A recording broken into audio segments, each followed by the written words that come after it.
You already know, this your girl, MzOnPoint, and we're going to do things a little bit differently today because Who Sliced Jhitt told me to pull up the barbershop. What's going on, man? So, Jhitt, introduce yourself to the world and let them know who you are and where you're from. I go by Who Sliced Jhitt. I'm a rapper, videographer, and a barber.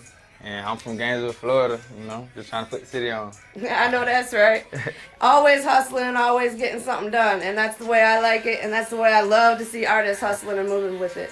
So, how long have you been in music? I've been doing music for about 3 years now, since like, about 3 years now. And what originally influenced you to come down into this dangerous, wonderful, creative industry? I don't know. Honestly, I think I was just high one day, and I just like came up with like a rap, and they were like, oh, you gotta come to the studio, you gotta bring it to the studio. And so I ended up like recording it, and I just kept going since then.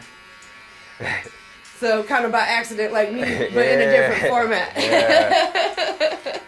I discovered my corporate skills could be used in other angles, and 10 years later, you got MzOnPoint. Yeah. So it's I would guess say it's obvious your friends and family really have a lot of influence when it comes to your music. Definitely. Is there anybody in particular that holds a little bit more influence than others? I say just my surrounding peers, like all of them do music, so it's like I'm surrounded by it, so I kind of didn't have a choice but to get into it. And they just keep me motivated because they always dropping stuff, and it just made me want to drop stuff. So yeah.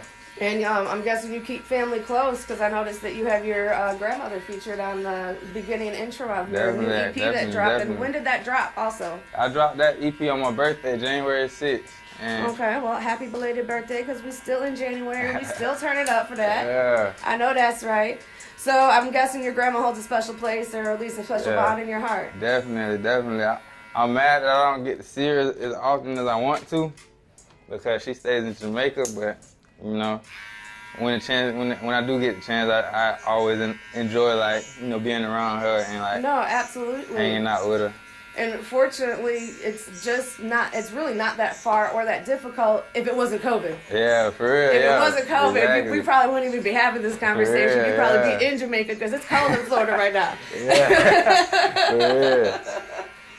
For those that don't know, in January of 2022, Florida actually froze for a while in Central Florida, and there was like dead iguanas and shit in South Florida. That's But crazy. It happens once in a blue moon. Once in a blue moon. So tell me about this EP. Is that your current project you're working on? Yeah, I just dropped it. And what's the name of it? It's called January 6th. Okay. You paying homage all the way around and giving all the flowers while you live. I like that. Yeah, got to. I've been working on it for about like a few months before I dropped it. And yeah. Right now I'm just working on all the visuals, trying to get, all the visuals done and just to push it a little bit more. Okay. Have you picked a single off it that you're going to be pushing a little more than others? Yeah. Like your DJ single? Yeah, that which is is also the name of the EP, but it's called January 6th on there. The single is called January 6th. And I don't know, I just feel like that one, I just put like kind of my story behind that song. And yeah, I don't know. A lot of people like that one though. I know, that's right. So you don't have to always know. When you're creative, sometimes shit just comes to you and it just pieces together and it's just, I don't know, it just happened, bro. Definitely. And that's okay. That's okay. Yeah. So you said you're working on the visuals for January 6th. When can we expect those to drop? I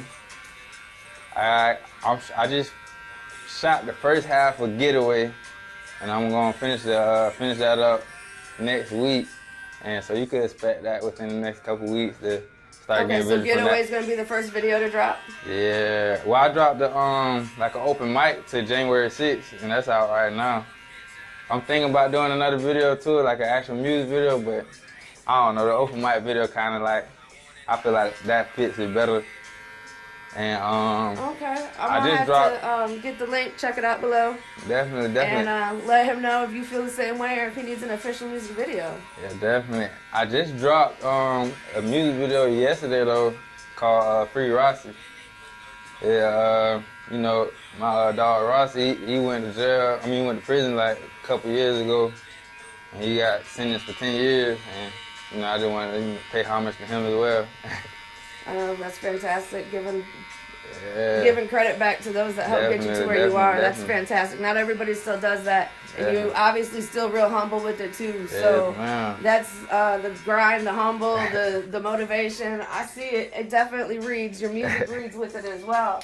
I'm definitely liking listening to this EP while we do this interview and you get that cut done. So what is the motivation for your grind? The motivation, I just have this, place in my head that I want to be at, and I'm just not gonna stop till I get there. And I don't know, when I try to tell people like my dreams, they always think it's a little far-fetched, but it's just like, that's just what's going on in my head. So I just like, I don't know, I kind of stopped telling people like, shit, the best dreams are far-fetched. That's why they're dreams and the hardest thing to manifest and the most fun thing to manifest. Definitely. Shoot, this was not a reality for anybody at one point in their lives unless they were born into it. And then they're legends in and of their own right. Yeah. So tell me something the general fan won't know about you. Because we just told them you're a barber today. Let me see. I already know. Like what? Like, I don't know, just something most people don't know about you that, like, mostly family knows and not, like, the general public. Shoot, when Nate was just talking about my appetite earlier, he said I'm like a vacuum, so I like to eat. It may not look like it, but that's a high metabolism. I do love to eat, though. So you a foodie at heart. Definitely. All right, well, there's definitely nothing wrong with that. What are some of your go-tos? When you're out of town and you're like at a new restaurant and it's like, all right, let me get something that's familiar. You know what I mean? My go-to? Yeah. I've been on salmon a lot lately. So like, I've been trying everybody's salmon lately. Like, I don't know. Just trying to get that healthy living in and eat right and stay healthy and live longer. I know that's right. Mm-hmm. So are there any people that, individual people like within the industry that have helped motivate you and move you forward in ways that you didn't expect? Coley Pete actually been messing with me. Every time he like stops through Gainesville, he comes and get a cut and everything. He been reposting my stuff. So, big shout out to Coley Pete and, his whole crew.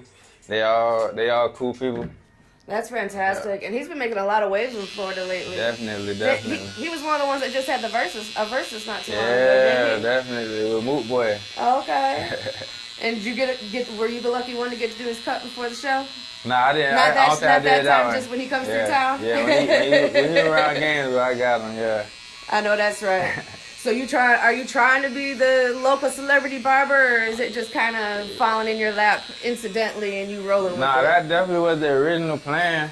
And then like, I don't know, the cutting hair and the rapping and the video, they all kind of go hand in hand. Cause like, okay, if I'm cutting somebody's hair, like Coley P, now I got, I got him for 30 minutes. I get to pick his brain, chop it up with him, show him my songs and stuff like that for like 30 minutes. And I don't know, I usually cut hair as like a network, and I just try to network with it.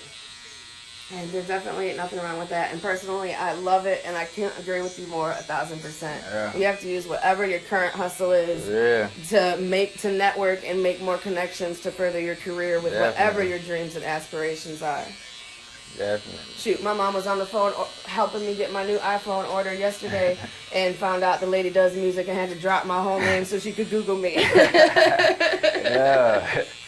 So, speaking of Google, the people that want to start following you and get to know your movement more and make sure they never miss another release, how can they follow you and reach out to you? On every platform at Who Sliced Jhitt with 2 T's and an H in the Jit, like Jhitt. Who Sliced Jhitt. Y'all see it popping up on the screen right about now if it hasn't already. Yeah. All right. Well, Jhitt, I appreciate you taking the time out. No problem. And we definitely going to have to come back around after this EP gets some more traction. Definitely. And chop it up again. So, y'all know where to follow him. It's a day in the life of MzOnPoint. And we in Jhitt's house today. Oh, where's the barbershop located at, bro? We in Gainesville, Florida at 1731 Northwest 6th Street. And what's the name of it? How can they find that? Sliced Barbershop. It's on Google and everything. All right, you heard it. Google it.